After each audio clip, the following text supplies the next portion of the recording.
understand. Hungary, the land of groundbreaking achievements, innovative inventions, Beer bike. delicious food, the world's most luxurious mackies, disciplined hard workers, convenient public pools, also known as fish tanks in the local pet shop, one of the most abysmal financial policies in Europe. Hungarian government officials coincidentally receiving a 33% pay rise after implementing another 300% tax increase on small businesses.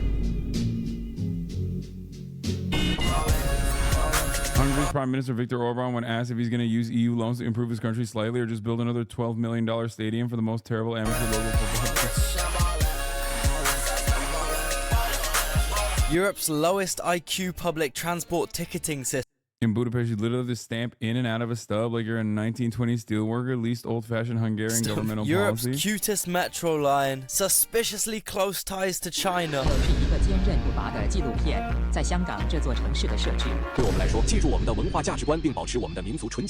Hungary is also the land of paprika. They use this spice in literally everything. I wouldn't be surprised if the parliament building's roof was just glued on paprika. Yeah, they really make a big deal about the fucking paprika here. That damn pepper is plastered all over the place. And alongside that, Hungary has produced many notable celebrities. Houdini, the Ramones, this dude, even Hank.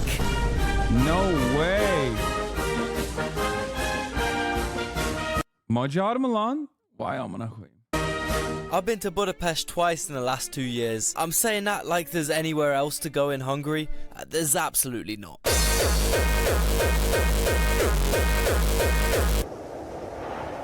Unless, of course, you go to Transylvania. I'll explain that later. Anyway, Budapest. Vape. Vape. Vape. Vape. Vape.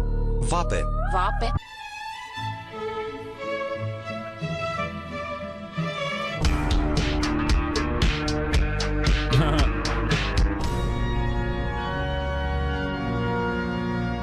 Anyway, Budapest is actually historically two cities, Buda and Pest, with Buda having the famous old landmarks, some of which are honestly phenomenal. I mean, just look at that roof, look at that castle, look at that bastion, look at that old town, look at those 4 brain-dead Brits on a lad's holiday getting scammed into paying 50,000 forint for a picture of him holding an owl.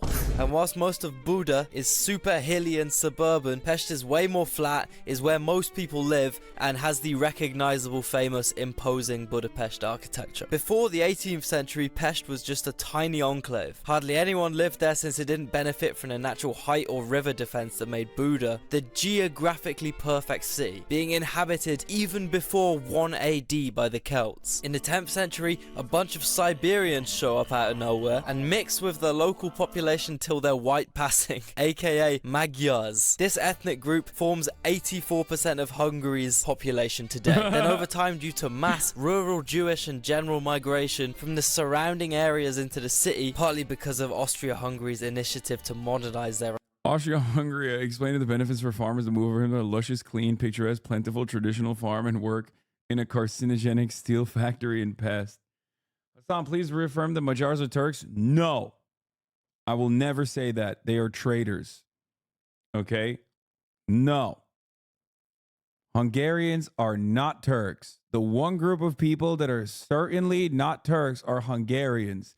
They think they're better because, oh, we're Christian. Oh, look at us. We're so super Christian. It's like you look at the Balkans and it's like Turk, Turk, Turk. Oh, we're super Christian. Don't look at us. Turk, Turk, Christian Turk in the form of Serbs. And then you have Croats, which are also not Turks. Okay? Just remember that. These are the rules. Serbians, also Turkic, technically, even though not Muslim, but still Turkish. Okay? Albanians, the most Turk. No one is more Turkish. I would say almost as Turkish as the Turks themselves. Everyone is Turkish, not Hungarians and not Croatians. Remember that.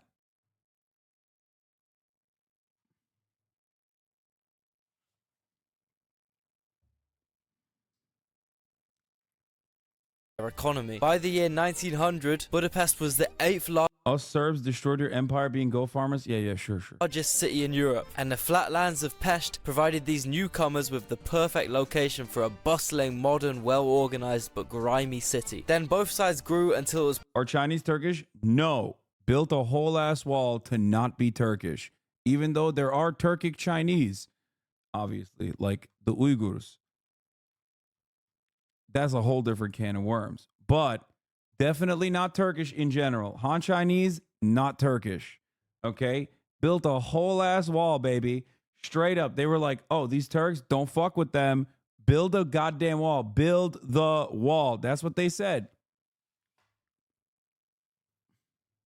pointless to see them as two separate cities, and they were officially unified in 1973. Now, from our time in Pest, I've come across some notable things about the place. For example, the scams. The scams are everywhere in Budapest. The ATMs, the 20 euro Rostis. Are Somalis Turkish? That wasn't the case. Somalia increasingly becoming Turkish. By the way, that's not even a joke. That's literally true, though. Like, actually, Turkey and Somalia are aligned heavily. Something to remember. Literally, like half of the. There's a lot of. That's just a separate point. That's a more modern situation. The classic strip club scam, the public transport ticket scams, the carcinogenic gypsy geek bars. I mean, the city taxis in Budapest are literally a fucking mafia that can get away with robbing and beating up naive or drunk tourists due to them having such a monopoly, being so powerful and having so much influence over the government. I mean, they literally made the Hungarian government ban Uber to make sure they still had a taxi monopoly. Thankfully, though, I do feel like the banning of Uber to maintain a taxi monopoly is pretty prominent in Europe, though, like in a lot of places. Yeah, see, tam Türkler işte İstanbul taksicileri de aynı Uber'i döverek banladılar. Yeah, this happened in Turkey as well. there is an option if you want to get around Hungary without being scammed out of all your hard-earned cash. Bolt, it's like a poor man's Uber, and you literally have to use this app if you don't want to be ripped off like a certain Filipino dude might have been. So I arrive in Budapest, the brokest I've ever been in my life, thinking, oh, I'm in a cheap country now. Cheap cigarettes, cheap beer, things are gonna be looking up. I go to the taxi rink, I go to the first taxi I see, I hop in. I don't know how foreign conversion works, so I just see this meter tick up 1,000 by 1,000 while I'm sitting in the back seat thinking, oh man, I got 20 minutes until I get to my fucking destination, and I don't know how much this money is. I still got it in the back of my mind, oh, it must be cheap. Inshallah, it's cheap. The best way you can avoid most scams in Budapest is by learning a few Hungarian words. Unfortunately, Hungarian is considered to be the hardest European language to learn and one of the hardest languages to learn in the world. I mean, they literally have a 44-letter long word that roughly translates to "for your continued." Is this a face reveal? Like, is this a subtle face reveal? What's going on? That's weird. Immersion ruined. What the fuck? Behavior as if you could not be desecrated. Thankfully, though, I have a hack to help you learn even one of the world's hardest languages, the online language learning platform. I did not. No, it's an ad. I did not expect him to look like that. He revealed it long ago. I did not expect him to look so baby faced. italki. italki is an because he sounds like such a fucking free head, yeah. That it's like you just don't expect it. I don't know. He said she's Swedish so many times. effective online language learning platform where you can take personalized one-on-one lessons with native speaking teachers literally anytime, anywhere. The main problem I had with my French lessons back in school is that we focused on learning grammar and writing perfectly, which is important. However, it can be kind of frustrating when you know how to spell boulangerie, but you can't understand or say any of the essential phrases that would actually come in handy. On italki, however, because it's just you and the teacher, you really focus on your speaking and listening skills as well as increasing your confidence through live interactions. With over 30,000 teachers to choose from, it can be a little overwhelming, but italki has made it easy to filter through and find the right teacher for you. Search by lesson, category, or even where the teacher's from. The best thing about italki, YouTube requires you to show your face to get monetized. First of all, I don't believe that. They're like real life lore. I don't think it's ever shown their face. talkie is that you can pay for each lesson individually. There's no subscriptions, no commitments, and lessons are priced only from $5. You also get 3 trial lessons which are refundable if you aren't satisfied with the lesson. I wanted to show you a bit of my super useful Hungarian lesson with a letter. We focused on pronouncing different letters. Ö and Ö. Is that just the length? Yeah. So with the dolphin, this is the short. Differentiating between tenses. Everything that ends with OK would be this first person. And how to say phrases informally. So that's the more informal version of thank you. So start your learning language journey now with the link below in the description. And don't forget to use the promo code GEOPOD. Get $5 credit when you sign up for your first class. This code is good for the first 50 users when you purchase $10 or more. So go quick, bro. Go quick. Anyway, when we were in Hungary, this dude literally paid 10,000 Hungarian forint for a 15-minute taxi. And if you're thinking that amount of cash sounds just ridiculous and made up, it's not. It's just that Hungary has Europe's silliest currency. $1 is equivalent to 348 Hungarian forint, which leads me on to one of Hungary's less conventional tourist attractions. If you've got more than $2,872 in your savings account, you can go around telling everyone you're a millionaire. Super underrated reason to visit Hungary, in my opinion. But if you want a more conventional reason to visit this country, it's the food. I swear I'm not gonna say it, guys. I swear I'm not gonna. Where are you from? Hungary. Hungary? I'm hungry. I'm telling you though, Hungarian food might not look like much, but goulash, 10 out of 10. Chicken paprikash, 10 out of 10. Langosh, 10 out of 10. Torchni, 10 out of 10. Bro, they even do other people's cuisine well. Bro, I don't even think I've ever had Hungarian food in my life, dog. That's crazy. Now that I think about it. And I've even had Polish food, you know what I mean? Which is, there's some good. Budapest, they possibly have the best fast food establishment I've ever indulged in. Pizza Me. They basically got like 7 different types of thin, crispy New York style pizza. You get one big slice for £2. The process takes like 30 seconds. They're open till fucking 5 AM. There's always one down the street and they play the hardest fucking gabba hardstyle techno type music in there too. What's going on in this pizza The spot? food in Hungary is so good. Even my Georgian friend Gatsu thought it was amazing. And Georgians are literally used to the best food God has ever created. Hungarian food is so fucking good. And this is coming from a Georgian, okay? Bro, I remember one time I ate fish and chips in Malta and then I just gave up on European food. However, here's the thing. Hungarians are not European. Yeah, they're white, but when they migrated from the Urals, they brought some good fucking food with them, right? Yo, the first time I tried goulash, I was hungry too, that's the thing. Like, my body went into shock, bro. I ate all that shit. It is the best food in Europe. I don't want to hear anything about like Greek food. I don't want to hear anything about Italian food. Hungarian food is where it's at. And so please, somebody open up a Hungarian restaurant in Tbilisi, bro, because I miss it. If you have a Hungarian restaurant in your city, go and eat there or take a baddie to eat with you. You already know if the Georgian says the food's banging, it's gonna be fucking solid. I mean, look, this Georgian literally ate a $120,000 banana, okay? They really value their food, I'm telling you. Hungary's also got this drink called Unicum. It tastes how it looks, like fucking death. However, I can't lie, this shit is effective. How it feel to be off that You still gotta look Unicum? out for tourist traps in the cuisine field though, where you might get viciously scammed, like a certain Filipino friend of mine might have been. I go to this Christmas shop where they're selling all these fancy street foods. I'm thinking, yeah, let me try some Hungarian cuisine. I order this fucking potato slop. It was 20 quid. It was 20 quid by the end. Never trust a Hungarian. Never. Also, you should make sure you don't eat anything dodgy in Hungary. You really want to avoid food poisoning or any other illnesses because the country's hospitals look like this. And the waiting times can literally be a year long. But this is the EU. How could the hospitals be so bad? Especially when the average Hungarian pays such sizable healthcare taxes. Well, mainly because this dude, Mr. Orban, would rather build football stadiums than have a slightly functioning public healthcare system. He has a bit of a problem with hyper-focusing on football and Chinese investment, which is kind of creating some tension with the EU, who he owes us just a small bit of money to. But hey, it's so worth it. I mean, just take a look at these state-of-the-art Chinese buses Budapest has been blessed with. They might occasionally erupt into raging balls of hellfire, all part of the old town experience, baby. Hey, who doesn't love a quick marshmallow roasting opportunity halfway up Castle Hill? Man, this dude is so in touch with his Asian roots. Why do American chuz like Viktor Orban so much? Because he's like anti-woke or something. I don't know. How are you between 25 to 135 billion as a whole ass country's GDP worth a difference? Yeah, he's like, it's pretty funny because he's like,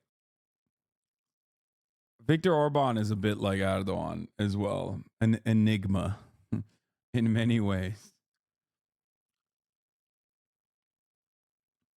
I spent half my life thinking I was only a little Hungarian and a lot of Italian, but then found out it was the opposite later on, doubly racist.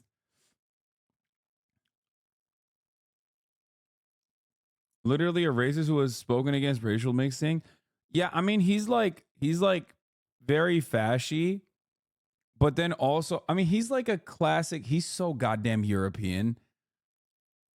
It's like an incredibly European feature to be like insanely fascist, but then also simultaneously just be like rely heavily on the European Union, I guess. But the part that he's like not very European on is that he's like ahead of the curve on being openly fascist. Because European social democrats and neoliberals in general will be, I don't know. I don't, they're, it's like they have a much more polite way of being like insanely racist. He's just like so openly racist. He's building Europe's first ever Chinese university, despite Budapest's Macron's like that too. No, Macron is actually a perfect example of like European fascism on the neoliberal side. I would say Emmanuel Macron is Emmanuel Macron in the streets is like Justin Trudeau. Emmanuel Macron in the sheets is like Adolf Hitler. Okay. That's the whole point. I feel like, do you guys understand what I'm saying? Like on the streets, he's like, oh yeah, I'm not very racist. Yes, we must maybe take a look at the immigration. But then like behind closed doors, he's like, yeah, we have to kill Muslims. I don't know. I mean, I'm exaggerating, but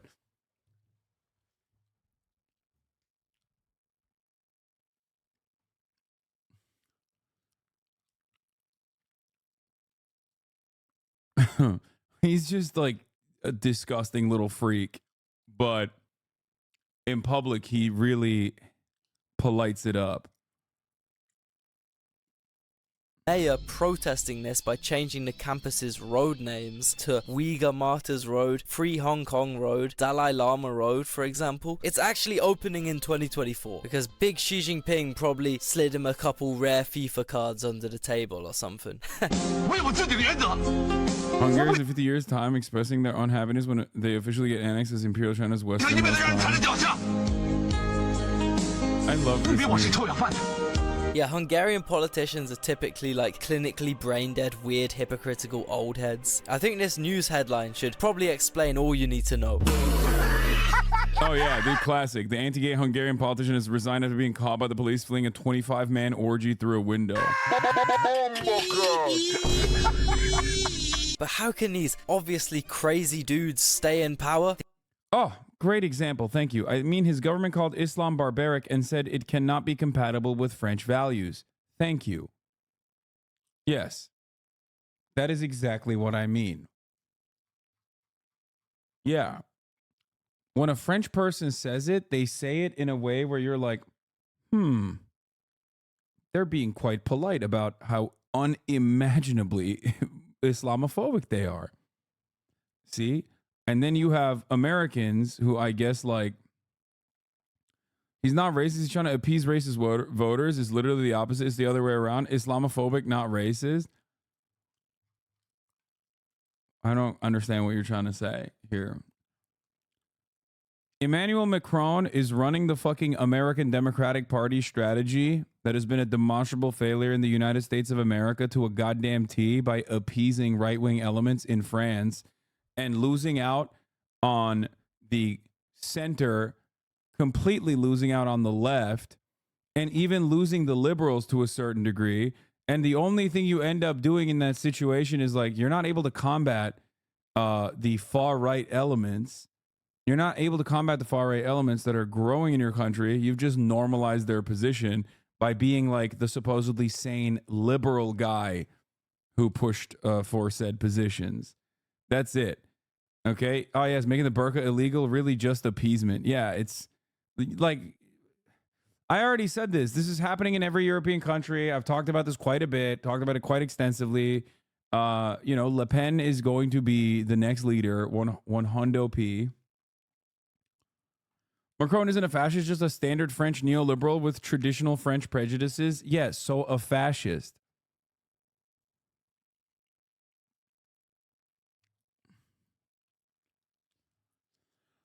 Why is fascism so on the rise all over the world? Well, as the profit rates tend to decline, okay, and we look to squeeze out the what remains, oftentimes from the one malleable component, labor, to try to endlessly increase profit margins.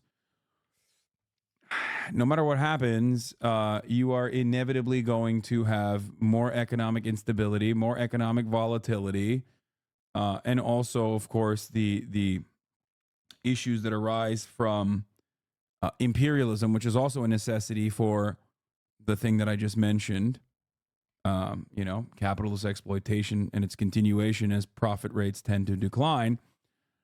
So then there's going to be a lot of reactionary instability paired up with the economic volatility. There's going to be a lot of reactionary attitudes that rise up.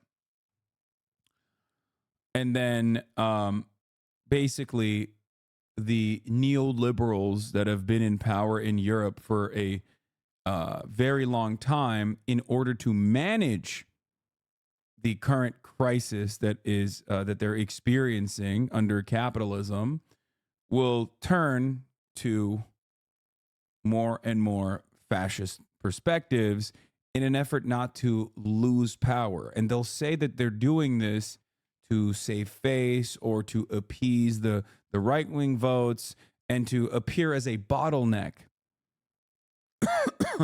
against an even more right-wing group from seizing power. Because, oh God, if they do, it'll be so much worse. Yeah, he just accepted publicly to validate the Great Replacement conspiracy theory, saying that the country needs to rearm itself demographically. Gonna flee to Canada, I guess. Yeah, it's really funny thinking about that, especially because, like,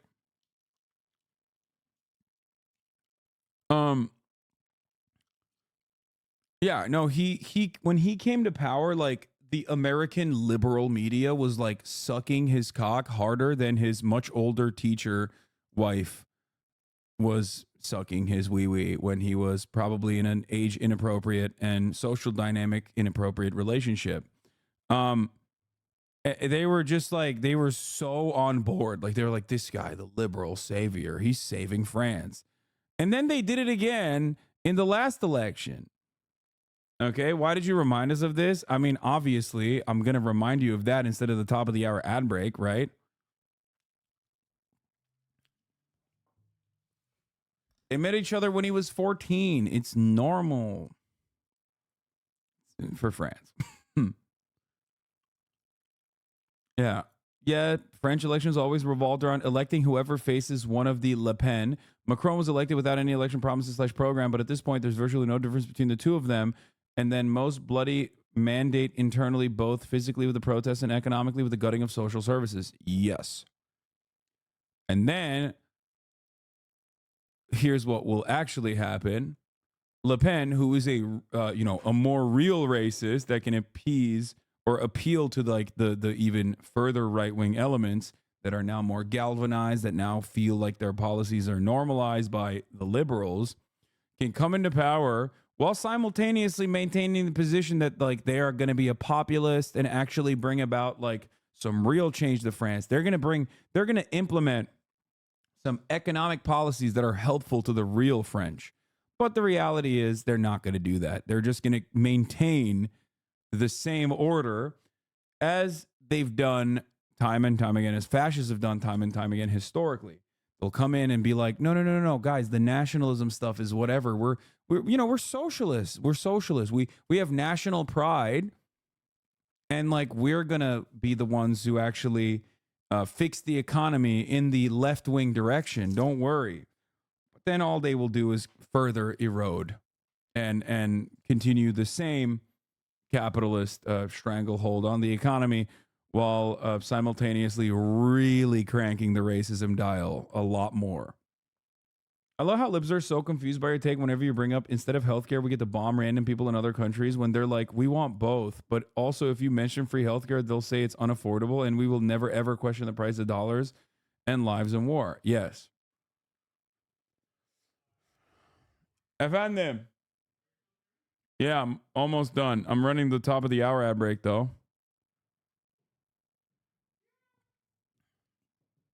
The old rural population.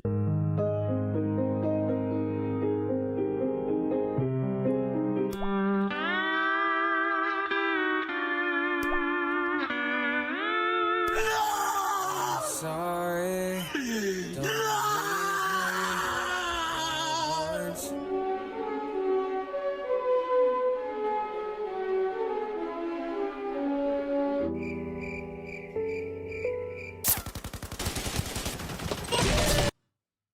Peaceful night of sleep in Eastern Hungary. Do you think people will realize that fascism is bad on their own, or do you think something bad will have to happen for people to stop voting for them? Well, all I'm saying is in the absence of a left-wing force, like an ideological force that genuinely opposes capitalism, I don't know. Because, like, at least last time when this shit happened, there was, and I know a lot of people always say, like, oh, did you know about the Molotov-Ribbentrop Act? Shut the fuck up, dumbass liberals, okay? Who put together the greatest Nazi murder force of all time, okay? Listen, gotta give my man some credit, okay?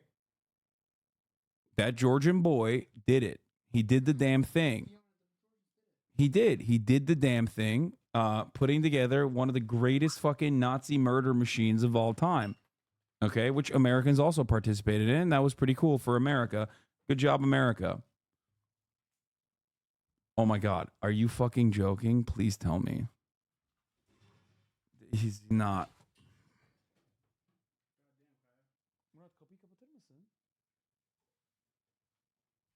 Oh, gate'i kapat sadece. Gate'i. Kapıyı kapamaya gerek yok. Gate'i kapat sadece.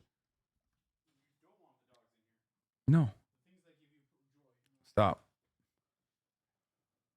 Anyway, yeah, all I'm saying is there's no class consciousness to combat the rise in fascism. How are we going to get through this? Yes, that is all I'm saying. You make up what happens. I know history does have a tendency to repeat itself, and unfortunately, I feel like this time around, neoliberalism has been such a perfect complementary fascist adjacent ideology that I don't know. It is completely eviscerated, completely gutted, completely neutered all matter of like genuine proletarian retort.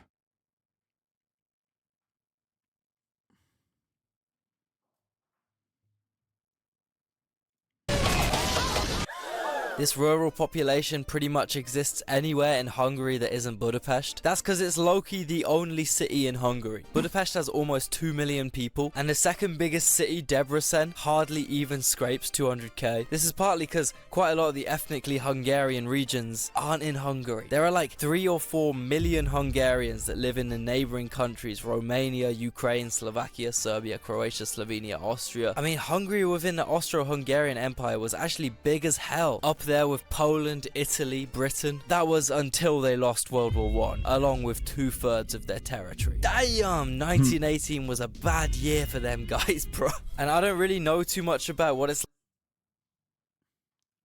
Bad year for a lot of people. It's just, you know, it happens. You know what I'm saying? Not a good time. Not a good time for a lot of guys. Okay. It was, yeah, no. No. Oh my God. I can't. Are these guys memeing when they say this? I can't tell if they're memeing. The Molotov-Ribbentrop Pact is literally the liberal equivalent of saying, I'll have you know, Abraham Lincoln was a Republican. Okay. It is literally the liberal version of saying, you know how conservatives say, excuse me, I can't believe you're saying the Republican Party is racist. Did you know that Abraham Lincoln was a Republican? You know what I mean? It's just the same principle. It's like, yeah, I feel like you just, you just don't know anything about what happened after. Yeah. I think they're memeing. It's copy pasta. Yeah.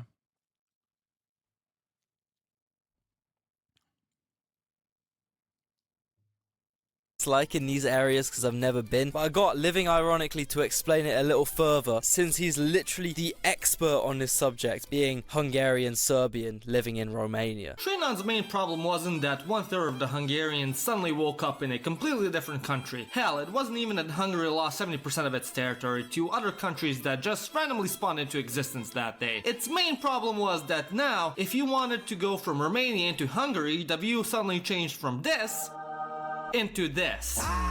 Shit, I'd be pissed off as well. Even though Hungary got sliced up worse than a birthday cake at a Mexican birthday party, the regions cut from the motherland still kept their Hungarian roots to a degree, despite the communist dictators' best efforts against that. For starters, throughout Transylvania you can still find so many Hungarian Gothic churches and castles, such as Szent Mihály Templom in Cluj, aka Kolozsvár, and Corvin Castle in Hunedoara, aka Vajdahunyad. Throughout the 16th century, those castles bang for sure.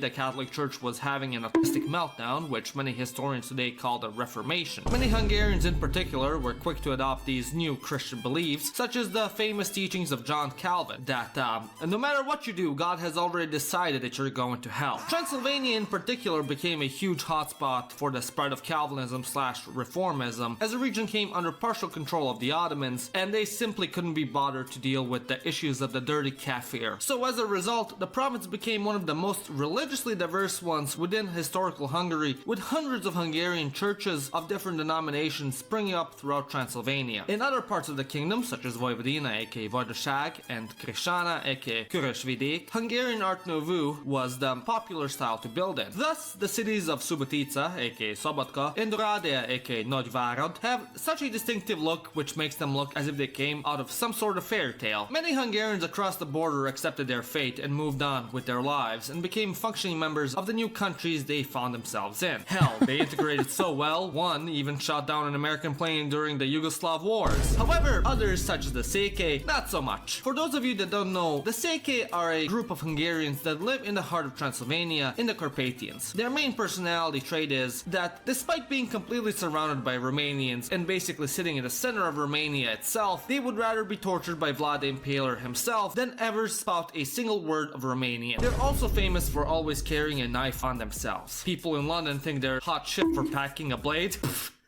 They've never met a Seike. When I first ever met my Seike father-in-law, do you want to know what he gave me as a gift? That's right, a $180 pocket knife. It is pretty sweet though. But yeah, Janos signing out. The only thing I gotta say about Transylvania is they make these crisps. I tried them in a Transylvanian bar in Budapest, and oh my god, they're the best fucking thing ever, dude. I think about them every day. If someone wants to ship me some of these, yo, I would be so gassed. Anyway, in conclusion, Hungary is an interesting place. From what I've heard, you might want to give the top northeast bit a miss. This is really where you want to be. Personally, Budapest is one of my favorite cities ever, and as long as you can wiggle your way out of scams, you'll have a great time. Go around telling people you're a millionaire, go eat some fucking paprika based food, go bonk the metro, go look up at the roof this city provides. Best roofs in Europe, I think. Just whatever you do, don't end up getting monetarily pillaged like a certain Filipino. Fucking disgusting. Yo guys, so much blood, sweat and tears went into this video, I can't even explain. I went all the way to Hungary, then spent like a month editing this shit. My sleep schedule is absolutely obliterated right now. So hey man, I would deeply appreciate a little sub, a little like, a little comment even. More videos soon. Okay, peace. Worst place to break down car. Struggle to ask for a mechanic, which is a little. No. Here, what's Hey up? Hasan. What? Buzz mig. What does that mean? What did you just say? I gave it a lock, even though I have a strict no locking eyebrow policy. Right? Fucking hell. I don't know what Murat said. What did he say? Oh, no. Why do you know Hungarian? It's the language of traitors, dog. Chill. I've already established. Means fuck me in Hungarian.